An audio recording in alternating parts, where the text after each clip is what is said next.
écoutez, vous l'avez constaté, Imam Koto Onea Abdou Fattahou, il est l'imam principal de la mosquée centrale d'Aleka. Imam, bonjour. Bonjour. Merci d'être là. Merci aussi de nous avoir vous êtes occupé avec le jeûne qui s'annonce. Vraiment.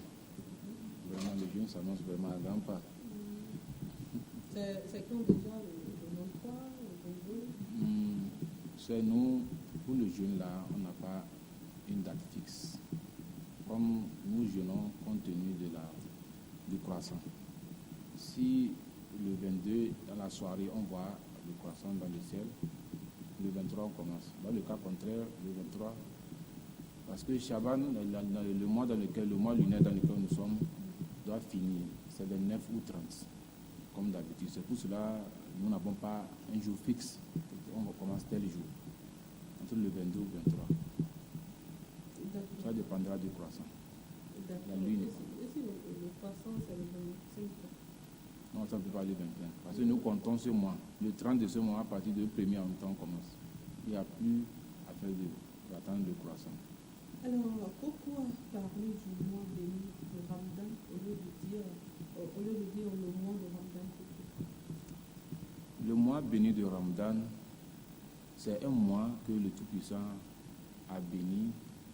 Et ce mois fait partie des 4 mois en islam dans lesquels on ne fait pas la guerre.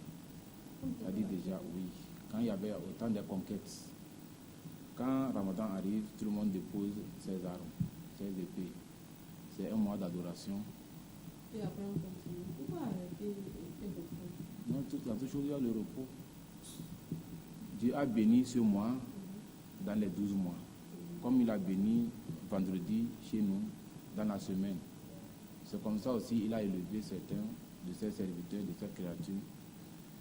C'est comme ça il a fait. C'est-à-dire dans toutes choses, il y a ces gens d'élèvement. Le mois béni de Ramadan. Alors, comment un bon musulman doit se préparer pour entrer dans ce mois? C'est-à-dire aujourd'hui déjà, en tant que musulman, je me prépare comment pour entrer dans le mois béni? Le problème, ce que nous devons savoir d'abord, avant de se préparer, il faut savoir d'abord le jeûne, le mois béni, là, quelle est la définition, pourquoi on jeûne. C'est-à-dire c'est un mois d'adoration que, quand le mois là arrive, tout le monde doit s'abstenir de beaucoup de choses. Oui, on va en parler quand on entre dans le mois, ce qu'on va faire. C'est comme la préparation, avant d'entrer dans ce mois, ce qu'il faut faire, c'est qu'il faut purifier ton cœur, pardonner, c'est-à-dire la purification, c'est-à-dire si tu as la rancunité entre toi et ta femme, dans la famille, il faut essayer de laisser tout ça là. Parce que... Non, de toutes les façons, si tu gardes ta rancune contre ta femme pendant le mois de Ramadan, c'est toi qui auras faim. Oui, il y a ça. Si tu auras faim, tu iras payer toujours dehors à manger. Donc là, c'est d'ardeur. Avec tes amis, avec tes frères.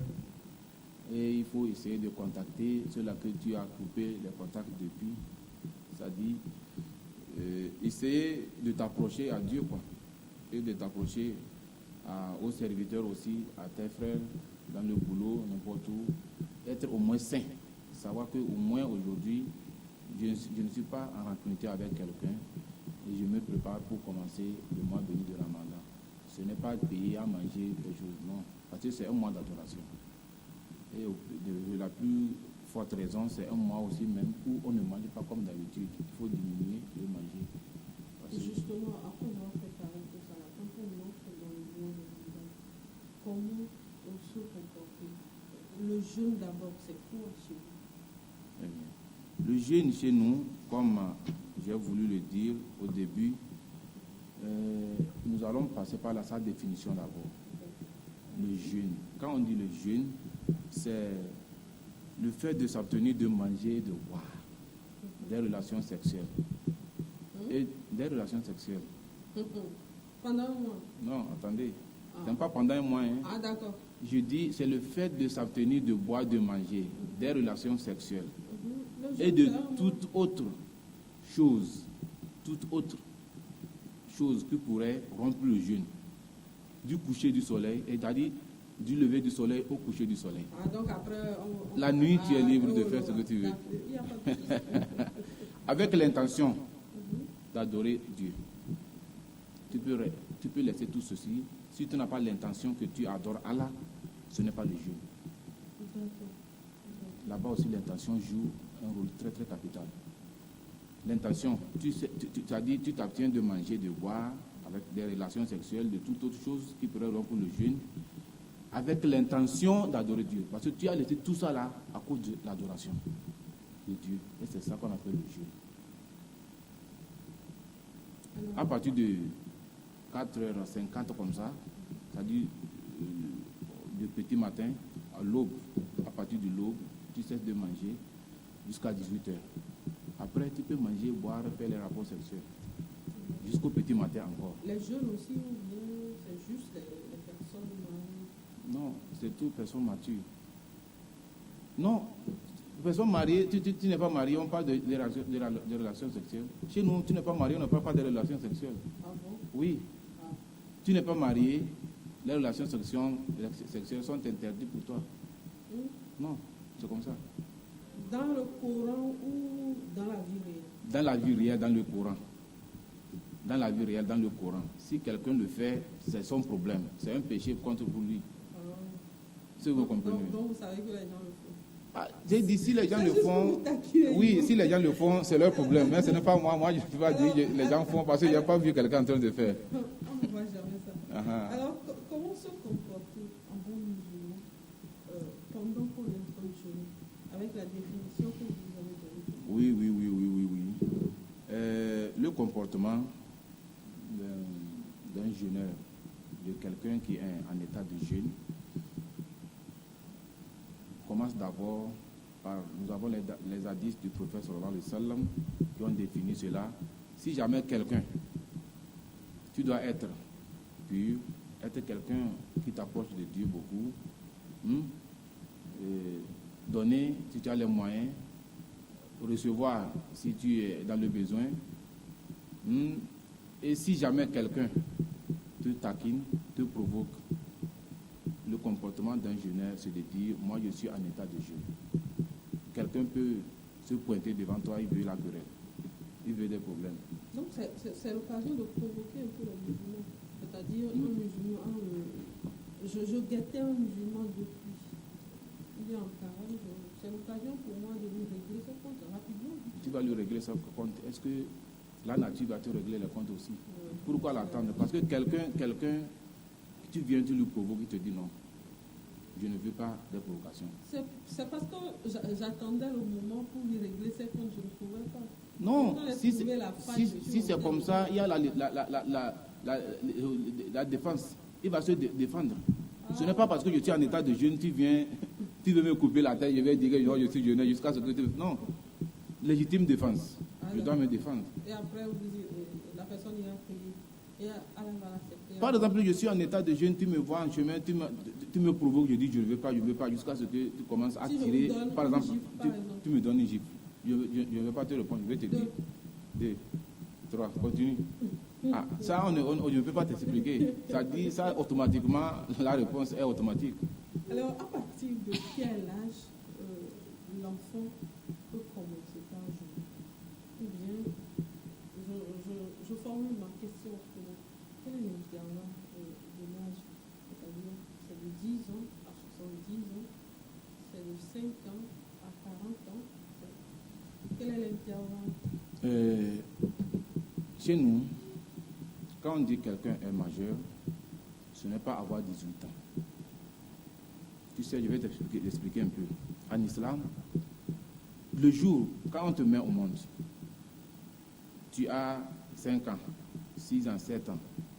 Les parents ont une obligation de t'enseigner, de t'apprendre à jeûner. Tu peux jeûner le matin, jeûner à midi. Tu te dis tu vas rompre. Ah, on va dire non, tu as fait l'effort, vraiment, tu es arrivé jusqu'à midi. Aujourd'hui, tu as fait demi-journée. Demain aussi, tu fais demi-journée. Ça fait, quand on était petit, c'est comme ça, on nous apprenait, on disait, tu as fait 2 demi-journées, ça fait une journée complète. pour nous encourager. On le faisait. Maintenant, à partir du jour où l'enfant, chez nous en islam, à partir du jour où tu dors et tu rêves que tu as couché avec une femme, le jour-là, tu es mature. Ça vient dans les rêves. Oui, dans le rêve. Et rêver d'avoir. Oui, rêver d'avoir. Le lendemain, quand je me réveille, tu es mature. Je dis ça à mes parents. Non, tu peux ne pas dire, mais sache qu'automatiquement, à partir d'aujourd'hui, tu es majeur. Non, tu ne dis rien, c'est pour cela, c'est un péché, parce que déjà, c'est pour cela que j'ai dit, tout s'apprend. Toi-même, tu es là, tu attends le jour là. Quand ça vient en même temps, même personne n'en va dire aux parents. Moi, comme ça, je n'ai pas dit à mon papa que hier j'ai rêvé. C'est quand on apprend, on va à l'école, on nous apprend tout ça. Le jour que tu rêves comme ça, tu priais, tu faisais ça. À partir du jour là, tu sais qu'à partir d'aujourd'hui, si je fais du bien, c'est pour moi-même. Si je fais le mal, ça vient contre moi. Et Dieu va m'interroger. À partir de cette date, à partir du jour là, jusqu'au jour où tu vas laisser la vie. Donc, même les personnes âgées... Les personnes âgées, si la personne a la force de le faire, il va le faire. Sauf qu'il n'a pas la force. D'accord. Et maintenant, chez la jeune fille, parce que là, vous avez parlé du jeune homme. Si vous avez rêvé d'avoir couché avec un homme. C'est la même chose. Rêvé d'avoir couché avec un homme. Oui, la même chose. C'est comme ça, ou soit certaines jeunes filles... Il y a quelque chose que tu ne connais pas. Comment tu peux rêver de ça? Tu ne peux pas rêver comment? Ça, on n'apprend personne. La jeune fille, le jour où elle commence ses règles, les premières règles, c'est fini. Elle est devenue une femme, ça. Là, on sait ça. Oui, c'est ça, je dis. Ça peut, là-bas aussi, non, oui, là-bas aussi, ça arrive aux jeunes filles. Comme chez les garçons, ou comme chez la jeune fille aussi. Ça arrive, ça peut arriver comme ça aussi. Mais dans le cas contraire, si elle ne rêve jamais, si c'est une fille, elle ne rêve jusqu'au jour où elle va commencer ses règles, c'est fini. Elle est majeure. Elle est majeure. Elle peut commencer par faire du lever du soleil au coucher. Elle peut déjà faire avant ça. Mais à partir de cette date-là, c'est une obligation. Elle est obligée de le faire. Du lever du soleil jusqu'au coucher. Si elle ne le fait pas, c'est un péché contre elle. Chez vous, est-ce qu'il y a des interdits en période de jeûne? C'est-à-dire pendant le mois béni de Ramadan, est-ce qu'il y a des choses qu'on ne doit pas faire? Oui. Par exemple, c'est ça que j'ai dit, tout ce qui va rompre le jeûne, on ne doit pas faire. Manger, boire, faire tout cela, ça dit taquiner ta femme, ou bien, tu ne dois pas le faire.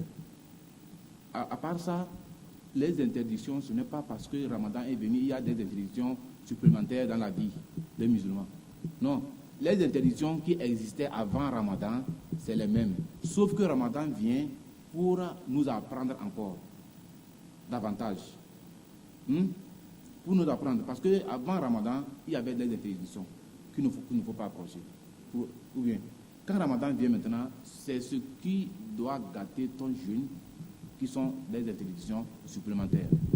Il ne faut pas boire, il ne faut pas faire ça. Parce que dans d'autres mois, ou bien, dans la journée, tu peux avoir des rapports sexuels avec ta femme. Ou bien, mais quand Ramadan vient, c'est interdit dans la journée. Il y avait des interdictions générales. Ces interdictions-là restent intactes. Laisse intact. Ça ajoute seulement le fait de ne pas manger, de ne pas boire et de ne pas passer à l'acte avec sa femme. Alors nous voyons qu'en période de Ramadan, les jeunes filles font souvent les foulards, non les voiles. Oui, voilà. Elles sont voilées. D'abord, quel est le sens du voile chez la femme musulmane? Parce qu'on voit qu'une fois qu'une femme est mariée chez vous, elle est tout le temps voilée. Très bien. D'abord, la source du voile en islam, quand le prophète vivait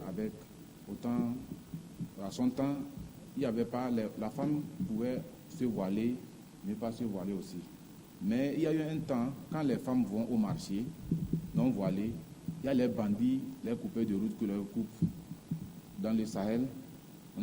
Les femmes sont là, ils viennent, ils veulent faire n'importe quoi, pensant que c'est les filles, c'est les femmes non mariées.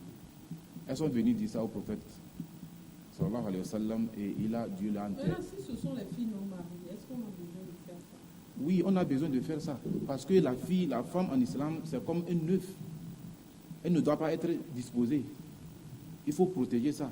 La femme en islam laisse En islam, dans des pays islamiques, la femme, c'est comme de l'or. Tu ne peux pas laisser ton or comme ça, tout le monde voit. Il faut la voir, il faut la protéger, et c'est pour toi seul. C'est pour cela, déjà, la voile, ça protège la femme. Et ça met la différence entre une femme et, c'est-à-dire une femme musulmane et une femme non musulmane. Et encore une femme prostituée et non prostituée. Yeah, c'est comme ça. Quand tu vois une femme qui est bien voilée comme ça, toi-même tu peux penser qu'elle est prostituée. Tu veux faire n'importe quoi, tu veux l'appeler. Quand vous nous voyez comme ça, vous pensez que nous sommes prostituées. Vous n'êtes pas musulman. Toi, c'est votre habitude, non? Et encore même, c'est que vous avez laissé la source. Le christianisme aussi impose à la femme de se voiler. Quand on fait les films de choses, les maris, là, elles sont comme ça. La Marie, la mère de Jésus, là, quand tu la vois dans la télé, elle est voilée. Ça prouve qu'elle aussi, c'est-à-dire dans le christianisme aussi, il faut être voilé. Les sœurs, les là, elles ne sont pas voilées. Elles sont musulmanes. Les sœurs, quand tu vas là-bas, chez les sœurs là-bas, là, je ne veux pas il faut aller là-bas. Je ne réponds pas aux questions, malheureusement. Sur ce plateau, c'est mon plateau, donc c'est à moi de poser. Oui, c'est moi, c'est à vous de me répondre. Moi, je ne fais que vous poser des questions. Ou bien, ça... Oui, c'est un exemple que je suis en train de donner. Et tu peux me confirmer cela. Ou bien, chez eux là-bas, là, chez les sœurs, quand moi j'ai été là-bas, toutes les femmes qui sont là-bas sont bien voilées. On dirait qu'elles sont musulmanes. Je dis, ah, c'est quoi? Il dit que oui, c'est ça le christianisme. Ça veut dire que s'il y a une femme, l'église aussi, vous attachez, non? Et en dehors de l'église. Pourquoi il faut attacher aussi, non? C'est comme ça. Chez nous en islam, une femme, c'est une obligation. Et c'est une recommandation du Coran. Ce n'est pas quelqu'un, c'est Dieu même qui a recommandé à la femme de se protéger, de se voiler. Alors, pourquoi en période de jeûne, pendant le mois de Ramadan surtout, on voit les jeunes filles aussi? Oui, dans les périodes... Celle que tu ne voyais pas, celle avec oui, qui tu traînais tout le temps, elle ne portait pas. Sans voile. Parce que c'est un mois... On dit il y a carême, les musulmans sont en carême, tu vas le voir avec voile. Oui, c'est ça qui met la différence. C'est ça qui montre que le mois là est un mois différent. Parce que c'est un mois où tout le monde s'approche de son Seigneur. Et pour approcher de ton Seigneur, tu ne vas pas être n'importe où, c'est-à-dire dévoilé. Les filles, tout le monde jeûne. Et ce que le matin, je suis en jeûne. C'est-à-dire que ça fait partie des vertus du jeûne. C'est-à-dire ça cadre la personne, le jeûneur. Ça lui cadre. Lui-même en sortant, il sait que je suis en état de jeûne, il ne faut pas que je sois n'importe comment. Je dois me protéger. Tu vois, non? C'est-à-dire ça fait partie déjà des vertus, c'est-à-dire des avantages. Et la personne doit être comme ça. Et ce mois, normalement, est un mois de théorie pour les musulmans, pour les jeûneurs. La manière dont tu te comportes dans ce mois, à la fin de ce mois, normalement, on devrait continuer comme ça. Tu vois, non? Maintenant, si je suis dans une concession, je suis dans une cour familiale, avec des musulmans par exemple, je me réveille très tôt, je les vois se préparer, j'ai peut-être envie de faire 2 jours avec eux. C'est possible, c'est interdit chez vous. De jeûner? Oui, je me lève, je vais chez eux, on mange ensemble, et puis bon, je dis, je me lance voir. Comme tu as dit, tu veux faire tout bas, tu as... Ça, non, je ne parle pas de moi. Oui, je sais. Oui, ça, je vais donner ton exemple pour dire que c'est l'entraînement, non? Si comment déjà fait l'entraînement? Non, ce n'est pas l'entraînement, mais juste, c'est une curiosité peut-être, faire ce que mes amis sont en train de faire. De faire aussi parce que... Oui, chez nous... C'est interdit chez vous? Ce n'est pas interdit, ce n'est pas un péché, ce n'est pas interdit en tant que tel, mais tu le fais, tu n'as pas de bénédiction. Parce que avant que ton jeûne soit un jeûne, non, ce n'est accepté, pas pour avoir de bénédiction. Hein. Oh, non, c'est ça, juste... non, c'est un forçant pour le régime. C'est un forçant pour le régime, pour sa santé. C'est un forçant pour sa santé. Il y a des docteurs qui prescrivent aux gens. Il faut cesser de manger beaucoup le matin et il faut manger une seule fois dans la journée pour son régime, pour sa santé. Sinon, chez nous en islam, pour que ton jeûne soit accepté, il faut être musulman d'abord. Il faut être musulman, ne pas être voyageur, ne pas être mineur, ne pas être vieux qui, le jeûne là peut te faire mal, qui n'arrive plus. Il n'y a pas de voyageurs comme ça. Donc les conducteurs de grosses voitures que nous voyons là le jeûne. C'est-à-dire c'est permis comme ça en islam, quand tu veux voyager, tu peux laisser et après tu complètes.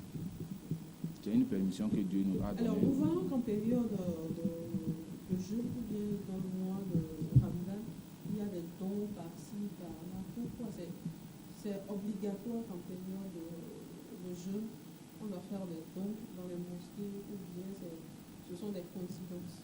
Non, ce ne sont pas des coïncidences. C'est dans le jeûne, il y a une sagesse. Quand tout le monde jeûne, ce n'est pas parce que je suis riche, je suis pauvre. Tout le monde, en tant que musulman, tu dois jeûner. Et quand les riches jeûnent, ils savent que la faim fait mal. Hein? Ou bien, il y a cette sagesse-là. Quand le jeûne approche comme ça, c'est un mois de bénédiction, un mois de liquidation que Dieu donne. C'est-à-dire, toute l'année, tout ce que tu as pu économiser, il faut donner ça aux pauvres. Pour qu'ils puissent aussi, ça les encourage. Parce que dans le jeûne du mois, la manière dont nous mangeons, l'alimentation change. Tu ne peux pas manger la pâte le matin à l'aube. Et le soir, on peut aussi manger la pâte. Ou bien, c'est pour cela il faut changer l'alimentation. C'est pour cela ceux-là dont Dieu a facilité, ceux qui ont les moyens, ils donnent les dons. Parce que déjà, le don que tu fais dans d'autres mois, ici la bénédiction est plus multipliée à des centaines de fois. Quand tu donnes chez nous en islam, je te donne 100 francs comme l'aumône, j'ai 1000 francs chez Dieu, ça dit fois 10 que Dieu a promis de me récompenser. Et il donne. Il donne. Si moi comme ça, si je donne 1000 francs des fois, automatiquement tu vois ça. Des fois aussi, Dieu peut prendre ça pour t'épargner de certains problèmes parce que tu as fait le bien. Très bien. Maintenant, quand ça arrive comme ça, chaque musulman, ceux qui ont les moyens, veulent aussi donner, profiter de ce mois de liquidation et donner. Voilà, c'est comme ça. C'est pour cela tout le monde attend ce mois. Sinon, ceux qui donnent ce mois-là, donnent. Parlons de bénédiction. Si un non-musulman fait un don à un musulman en période de Ramadan, est-ce que le non-musulman a des bénédictions? Et ces bénédictions, selon l'islam, c'est que Dieu va lui bénir sur cette terre. Dans ses affaires, ça va marcher. Le non-musulman? Oui. Qui l'a fait? Quand un non-musulman fait du bien, Dieu récompense le bien par le bien. Et Non, ce n'est pas faire du bien comme on le dit. Le don, oui, c'est ça. Non, c'est ça.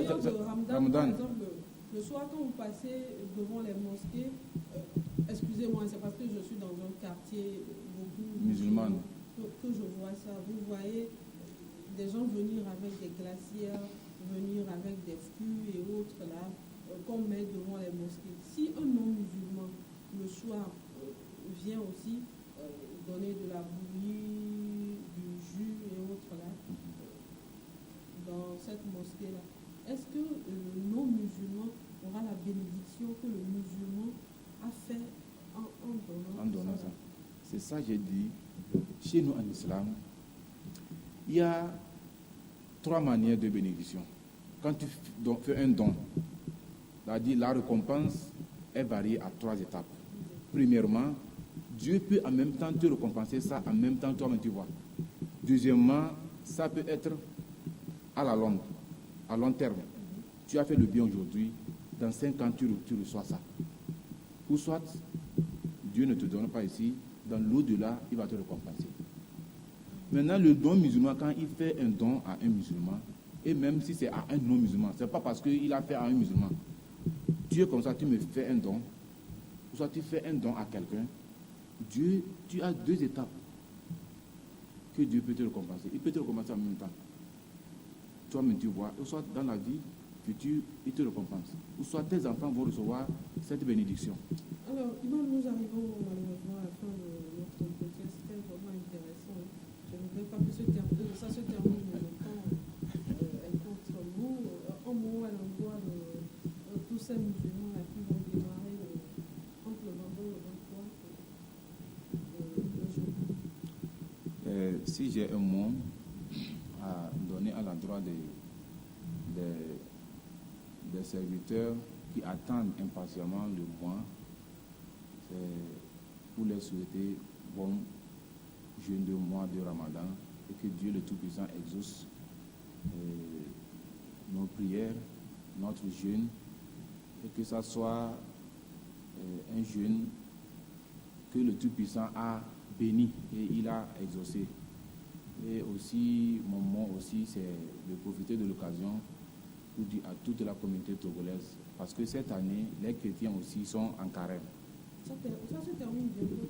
Non, nous aurons 14 jours ensemble. Oui, mais bientôt là. Oui, nous aurons 14 jours ensemble. Quand nous allons commencer jusqu'au 14, avant que les chrétiens ne finissent. Ça veut dire que tout le monde, ce que nous Pas le voulons. 14, la Pâque, c'est pas le 14. C'est La Pâque, c'est le 10, je crois. le 10, non. Bon, à peu près 10 jours, bien 9 Donc, jours. le carême chez nous confond entre le 8 et le Parfait. 27. Les jours que nous serons ensemble, parce que l'intention de tout Togolais, c'est que le Togo épargne le Togo, que Dieu épargne le Togo de ce qui se Alors, passe. donc, vous allez converger vos prières Nous prions ensemble, Inch'Allah, pendant les quelques jours que vous aurez à passer ensemble. Et toi, tu ne le fais pas? Tu n'es pas carré? Pourquoi vous voulez que je dise si je fais quelque chose ou pas? Ah, moi je fais, non? Si, je vais faire. Moi, je ne dis pas ce que je fais. Ok, merci beaucoup. Alors, merci. Tu m'as rappelé que tu ne réponds pas aux questions, c'est pas que tu poses les questions. Merci à vous. J'ai voulu te faire attrape nouveau. Tu as été très vigilante. Alors, bon mois de Ramadan par anticipation. Merci. Que Allah vous accompagne Amin. dans vos prières. Chers téléspectateurs, ce sera la fin de cette émission. Merci à vous tous de nous avoir suivis en ce bon rendez-vous dimanche prochain à partir de 13h. Merci.